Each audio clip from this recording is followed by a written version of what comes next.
මට වැල්ලේ තරුණයෝ කියනවා හාමුදුරුවනේ මේ අද කිව්වේ හාමුදුරුවනේ දැන් අපි පාර්සල් පාස් කරන්නේ නැහැ කොල්ලෝ කියන්නේ වැල්ලේ බණක් තියෙනවා හිට අනිත මාතර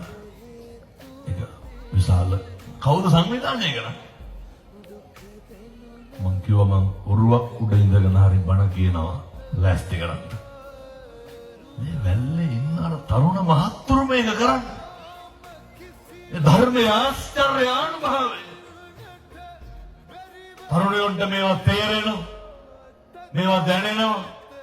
තරුණයෝ තේරුම් ගන්න ඕනේ අවුරුදු 25ක් යනකොට සමහර කොල්ලෝ ඉන්නවා අතේ දාන්න බ්‍රේස්ලට් එකක් නෑ අවුරුදු 25ක් යනකොට ගෙදර টয়ලට් එකේ දොරට ගහලා තියෙන රීප්ප පටි දෙකකුයි තහඩුවකුයි කොල්ලට අවුරුදු 25 බිබු සිගරට් ගොඩනල් එක්කම කරුවා මේ ඔය තැන් වල හැන්දෑවේ කාර්යක ගන්න බිබි වනවත්තන්න ඕනේ අපේ පොඩි කොල්ලෝගේ සාක්කුවල බීඩි තියෙන්නේ නැච්ච නැද්ද මන්ද සමහර කොල්ලෝ ඉන්න හාමුදුරනේ වැසිකිලි යන්නේ නැහැ බීඩියක් නැත්තම් උදේට ඒවන්නේ මේ හොඳ තරුණයෝ වුණාම හොඳ පෙනුමක් හොඳ පෞරුෂයක් හොඳ අභිමානයක් තියෙන්න බෑ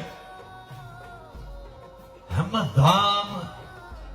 හැංගිලා ඉඳලා හරියනවද නෑ කුඹුරු හැඩ කෙරුවත් ඒවා බොහොම ගරු ගාම්භීර විදියට කරන්න ඕන අපි කියන්නේ සේරටම දොස්තරලා ඉංජිනේරු වෙන්න එහෙම නෙමෙයි අර බුදුහාමුදුරුවෝ උගන්වපු කවුද මේවා කියන්නේ බුදුරු කියන්නේ හොඳ අත්තිසුකය අත්ත කියන සපේ තියෙන්න ඕනේ තරුණයන්ට තියෙන්න ඕන අම්මගේ තාත්තගේ ඉඩ කඩන් ගන්න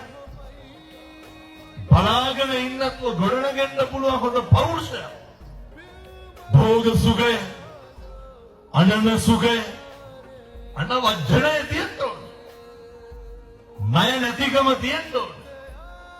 මෙහෙම ගොඩනගෙන්න කවදානම් පින්නතුනේ එක එක මිනිස්සයා පිටිපස්සේ ගියලා අපි හැදෙන්න